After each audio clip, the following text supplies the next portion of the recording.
Good morning, class. Good morning, Miss Aldana. Okay, class. May bago tayong estudyante. Kaka-enroll lang niya, kaya ngayon lang siya papasok. May condition siya na di pangkaraniwan. Siya sa birth defect. Pero katulad niyo rin siyang na gustong pumasok sa eskwela. So, please welcome to the class, Caroline de la Cruz. Sige na, Bingbing. Pinakilala ka na ni Ma'am. Ano ang mukha mo? Maskara ba yan?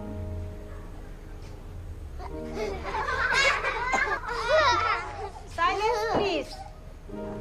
Mali ang ginagawa ninyo.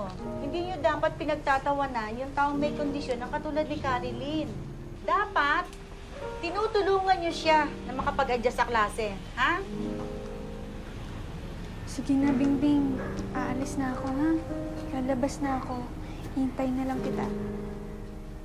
Sige, okay na siya. Ako na bahala sa kanya. Salamat. Okay, Caroline, magpakilala ka sa kanila. Ako po si Caroline de la Cruz. Bingbing na lang po ang itawag niyo sa akin. Huwag ka na na mukha mo. Bingbing, gusto mo bang sagutin yung tanong niya? Sabi ng nanay ko, pinaglihi daw niya ako sa balat ng kalabaw. Kaya meron akong balat ngayon sa mukha ng kalabaw. Sige, maupo ka na, please.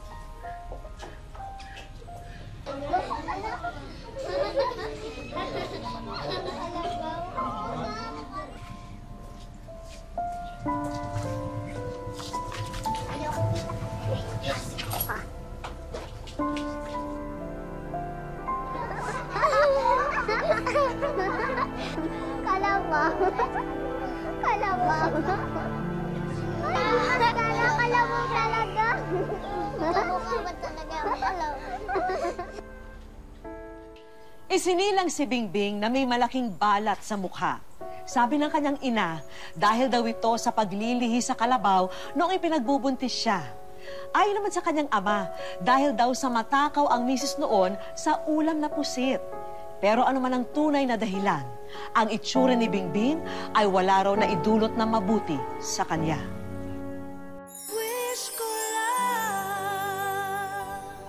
Bingbing! Oh, ba't nandiyan ka pa rin? Hindi ka ba papasok? Ano ba yun? Oo, hindi. Halika na, pumasok ka na. Ayoko na pumasok. Ayaw naman ng mga bata sa akin eh. Lumalayo sila sa akin. Kaya ka nila nilalayuan kasi hindi ka pa nila kilala.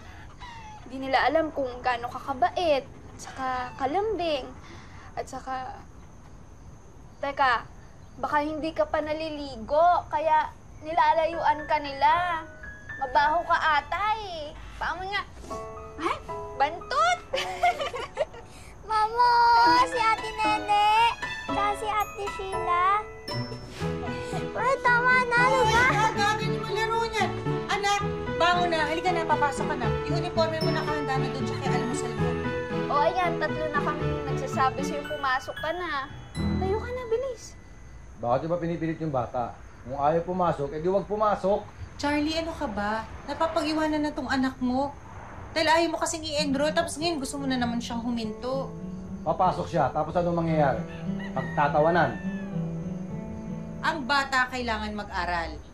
Tapos, Bing, anak, huwag mo intindihin si tatay. Halika na, tayo ka na. Mag-aaral ka, ha? Lahat ng bata dapat mag-aral, anak, ha? Hindi naman po ako katulad ng ibang bata. Iba po ang itsura ko sa kanila.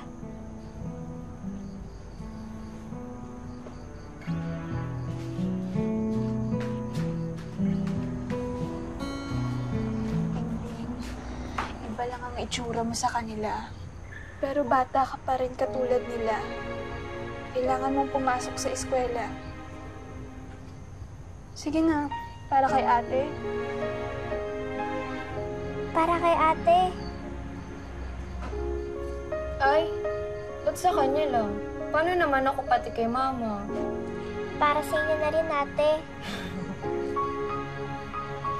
Sige na.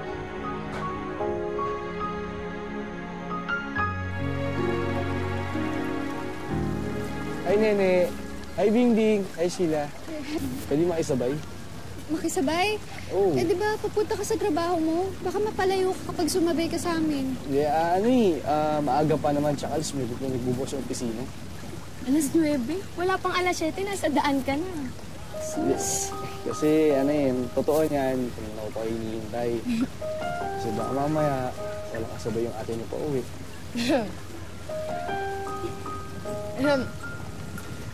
Ate, mauna na siguro ako. Ikaw na bahala kay Bingbing, ah. Bingbing, ikaw bahala kay ate, ah. Jeff. Nini. Ikaw na bahala,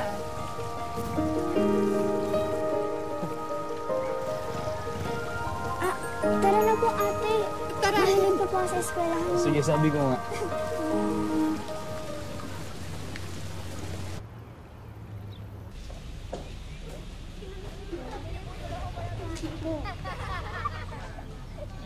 Ano yan? Di ba pinaglihi ka sa kalabaw, kaya binigyan ka namin ng damo para may reses ka? Ay, kawawa. Umiiyak ang batang kalabaw. Siguro nagugutom to eh. Kumain ka, oh. Ito na pagkain, oh. Kumain ka na. Di ba nagugutom ka kaya ka umiiyak? Sabi kumain ka eh. Tigil yan! Ba't yung ginagawa to, ha? Bakit nasasalbahin nyo? Ito ba tinutulong mga magulo nyo sa inyo? Sige, damputin niyo yung mga damo na yan. Dadalhin ko ka sa principal's office. Bilisan nyo! Bing, okay ka lang?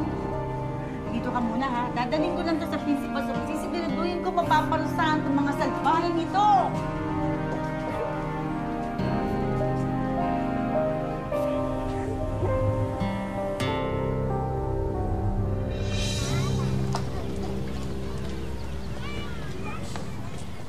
Aswang na pinaglihi sa kalabaw. Alam mo ba na pinatawag ng principal ang mga magulang namin dahil sa'yo? Ha? Wala naman ang ginagawa sa inyo ah. Basta, kasalanan mo ito lahat eh. Dapat doon ka lang sa bukid. Kasama namang ibang kalabaw. Kalabaw, kalabaw, kalabaw, kalabaw, kalabaw. Hala, nakatakas yung kalabaw. Habulin niyo siya. Bilis, habulin niyo. Bilis.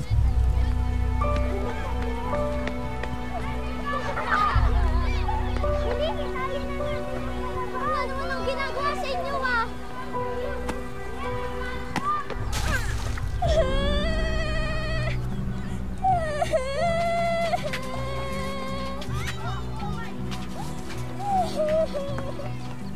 Bingbing! Bingbing! Bingbing, Diyos ko! Bing! Bingbing! Bingbing, okay ka lang? Okay ka na. Bingbing! Bingbing, okay ka lang? Bingbing!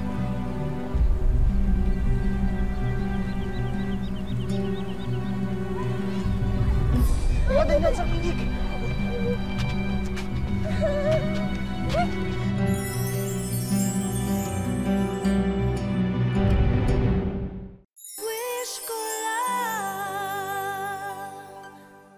Malupit daw ang mga tao sa paligid ni Bingbing.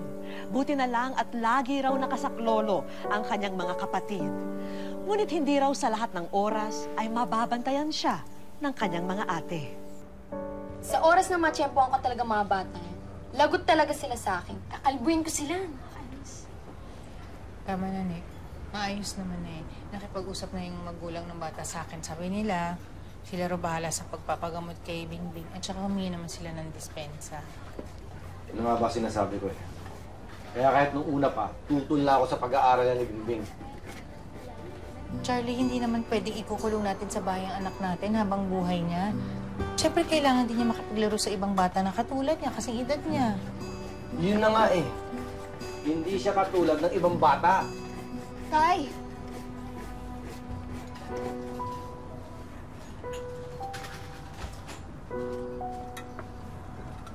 Sige po, mauna na din po ako. Salamat po. Salamat din sa'yo, Jeff. Mabuti na lang nandun ka kanina. Okay lang po, wala pong problema. Sige, salamat po. Sige. Sige, salamat, Jeff. Ingat ka, ha? Sige po, salamat po. Mabait na bata yung Jeff na yan, ha? Naniligaw ba siya sa'yo? Nako, kung yang si Jeff ay nanliligaw sa'yo o gustong mangligaw sa'yo, sabihin mo gawin niyang formal. Gusto ko akit siya ng ligaw dito sa bahay. Hindi yung ginagawa niyang dahilan si Bingbing na hinahatid sundo niya. Opo. At ikaw, Bingbing, isusumbong mo sa akin pagka magkasama yun si ate mo, ha? Tsaka si Jeff. Kwento ka sa akin. Pangako yan. Babantayan mo. Ikaw din.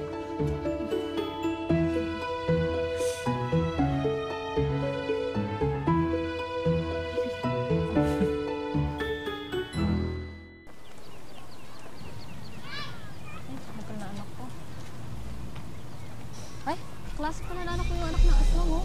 Tingnan mo. Oo nga. Aswang talaga siya. Balat ng kalabaw. Rem. Doon siya pinaglihi sa balat ng kalabaw. Ganon? Ay, naku, aswang talaga. Nakakatakot, oh. Hawakan yung mga anak niyo, oh. Tulogin niyo. Dali. Klase pa na nila. Ano? May aswang pa nga. Lagyan mo. Simo. Anak, dali. O, yung mga anak niyo, ingatan niyo.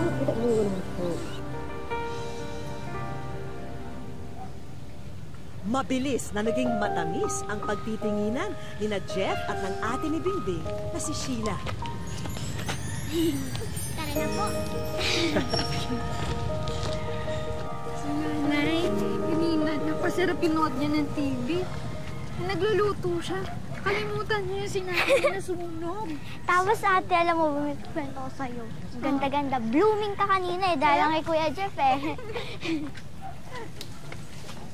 Kalabaw, kainin mo to. Kaya nga, total, kalabaw ka naman eh. Oo nga, di ba? Kalabaw ka. Hoy, pigilan niyo yan, ha? Susubukan kayo sa teacher niyo. Kalabaw!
Oh, flowers mo. Thank you. Gusto mo ba? Ay, may bisita ka pala. Oo po, Tita Shirley. Ay, Tita Shirley. Para sa inyo. Sa akin? Opo. Naku, Jeff, nagabala ka pa. Paborito ko yan eh, pansit. Hinulaan ko lang yan, Tita. Magaling ka ha, dahil dyan. Sige, alam ko naman, makakit ka na ng ligaw. Plus points ba yan? Plus points. Ay, sipin ko. Pag masarap to. Sige, pasok ko muna to. Sige po, Gawa ko Tita. rin kay merienda. Sige po. Joke po yun, siyempre. Pag mami kasi, isipin kagad tayo mga bata. Nag-effort ka talaga. Oo naman. Para sa'yo. Walang pa. Wala, dyan lang nakita ko lang kasi sa tabi. Amoy mo, baka mamaya hindi... May... Habang nagkakwentuhan kayo, mag-merienda muna kayo. Ay, thank you po. Thank you po, Nay. Sige, enjoy kayo dyan. Thank you. Kain ka na. Sige lang. Kahit na lang itong busog ko. Malapit na tayo matapos. Ma, Ito pa na sila. Ayun, dyan. Ay, asan ang ate mo? Sheila, halika na. Nay, okay na ba yung suot ko? Maganda ka na, anak. Hindi mo nang problemahin yan. Oo, halika na. Harapin na natin sila. Ako tuloy yung nininervyos. Bakit ate? Anong gagawin nila? Mamanhikan kasi sina Kuya Jeff. Mamamanhikan? Oo.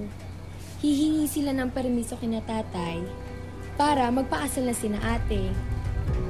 Magpakasal?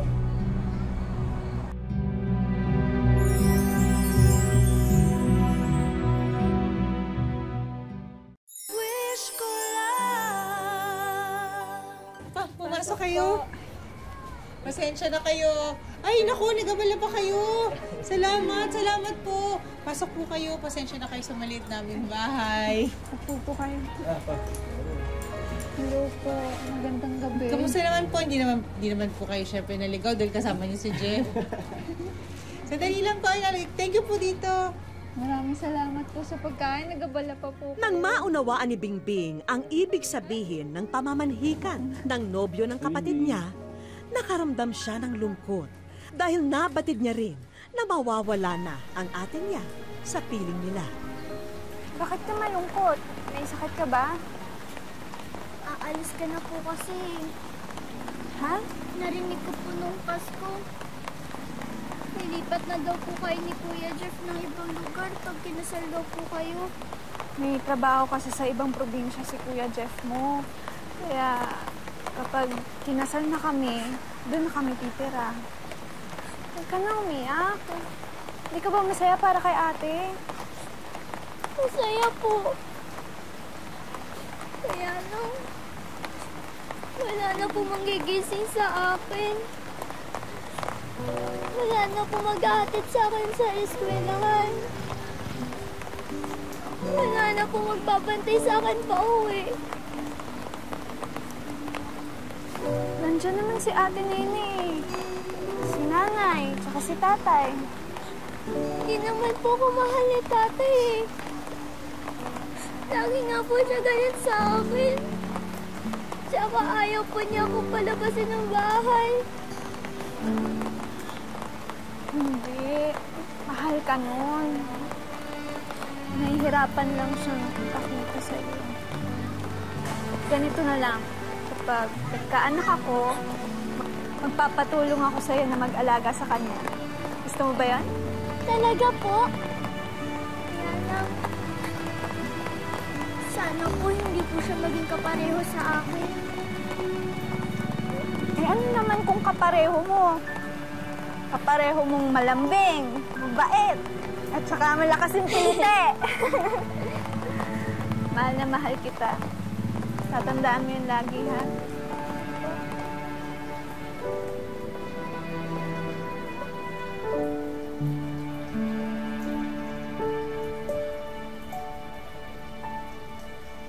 Makalipas ang 1 taon, ikinasal na si Sheila at nakaalis na sa kanilang bayan. Bingbing, anak! Po, Bing, nasaan ang ate Nene mo? Pumunta sa bayan. Bumili ng ice cream para sa medianoche natin mamaya. Naku, uutusan ko pa naman siyang bumili ng asin dahil meron pa akong lulutuin.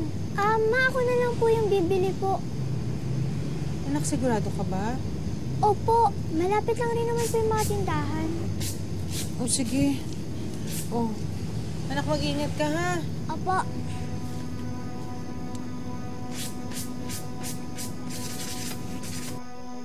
Dahil wala na ang ate niya na palaging nagbabantay at nagtatanggol sa kanya, mas madali na siyang napagdiskitahan ng mga taong hangad ay asarin at saktan si Bingbing. Uy! Ay! Ay! Ay! Sandali lang. Ito yung aswang. Sino may tsura? Ay! Magpalit ka nga niya, dali na. Magpalit ka ng anyo. Magpalit ka ng anyo. Batingin, dali. Magiging kalabaw. Charlie! Charlie! Yung anak mo! Pinapaglaruan na lasing sa kanto! Si Bingbing! Ay! Sorry! Napaka-OA mo isa. Kalabaw! Tawag niya ako! Aray! Kapal ang mga pagmumukha ninyo. Hindi aswang ang anak ko. Kayo mas masahol pa sa aswang. Ha? Dali!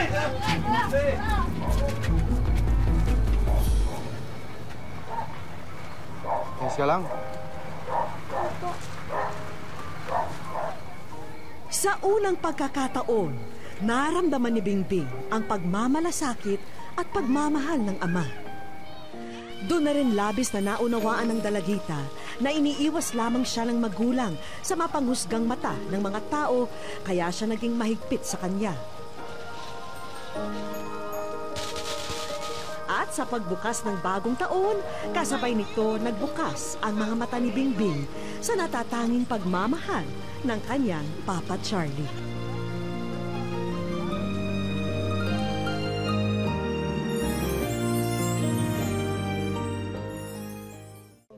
Ginasungog ako sa akong kaklase na ginasabihan ako na aswang, tapos nagatangis na ako, ginasumat na ako sa akong teacher. Wish ko lang. Sa liblib na barangay sa bayan ng Dimasalang sa Masbate, sinasabing naninirahan ang isang babaeng may kakaibang kalagayan. Sa aming pagbisita sa kanilang tahanan, higit naming nakilala ang dalagitang tila nagkukubli sa itim na maskara. Ako si Charilyn de la Cruz, 14 years old, taga Buracan, Dimasalang, Masbate. Tatlo po yung si Bingbing. Tapos, pag anak ko sa iya, pag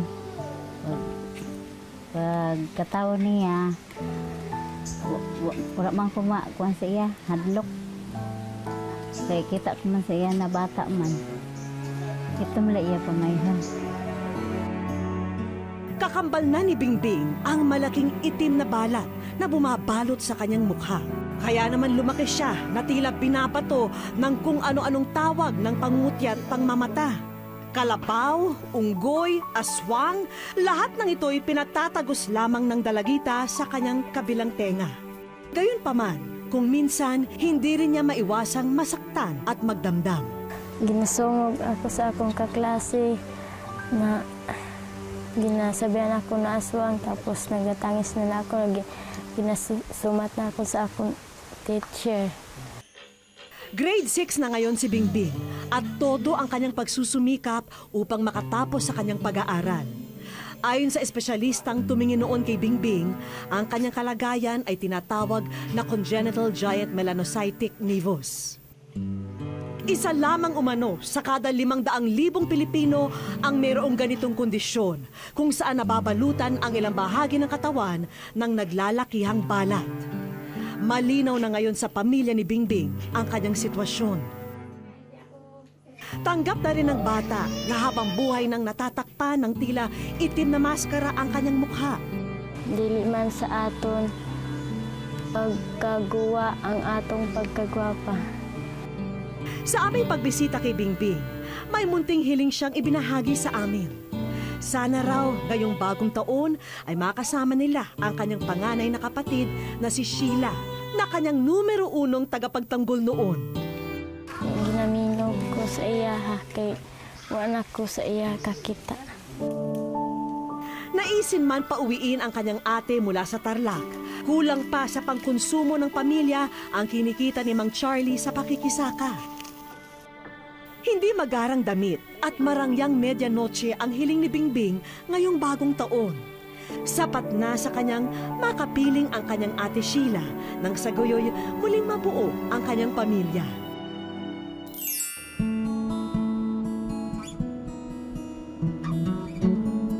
Walang kamalay-malay ang pamilya de la Cruz na kasama naming bumiyahe pa Masbate si Sheila.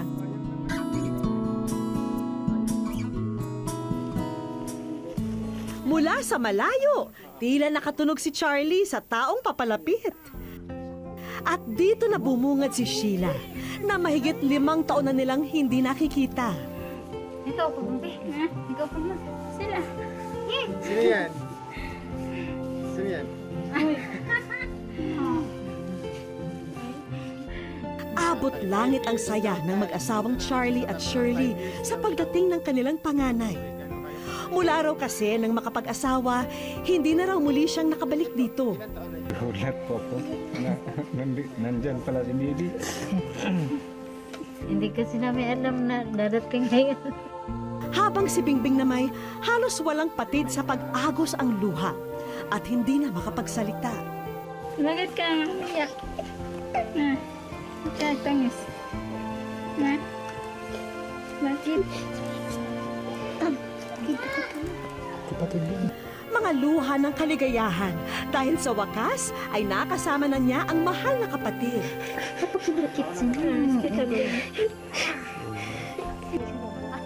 O Bingbing, tahan na ha, dahil bukod sa pagdating ng iyong ate Sheila, may iba pa kaming sorpresang sa inyo inihanda.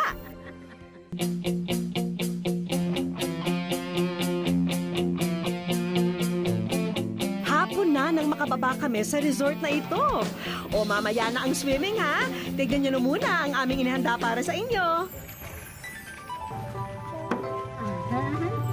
Hindi pa huli ang Pasko dahil may tigi-isang regalo ang magkakapatid. Siyempre, lahat ng yan galing sa amin sa Wish Ko Lang. Maraming salamat po.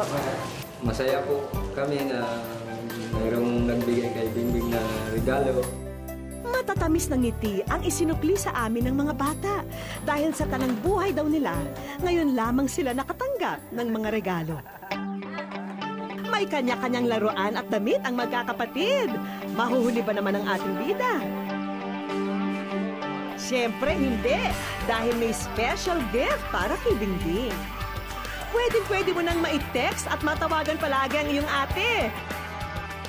Walang katumbas ang saya sa mukha ni Bingbing. Maraming salamat po sa Wish Ko Lang. At siyempre pa, meron din ang mama at papa ni Bingbing. Kitang-kita ang labis na tuwa ng mag-anak nang bumungad sa kanila ang aming regalo na isang motorsiklo. Masaya po ako na binigyan niyo po ng motor si Papa ko. Pangarap po niya. Opo, pangarap ko po. Magkaroon po ako ng motor. Sa inyo na to ngayon. Mahatod na ako ni Papa sa eskwelahan. Malaking tulong daw ang motor na ito kina Mang Charlie. Sa lalong madaling panahon daw ay mamamasada na siya ng habal-habal. Hindi matatawaran ang mga ngiti at saya ni Bingbing at ng kanyang pamilya. Ang mga karanasang ito, tiyak na hindi malilimutan. Lubos silang nagpapasalamat na sa pagsapit ng bagong taon, panibagong pag-asa ang kanilang tinatanaw.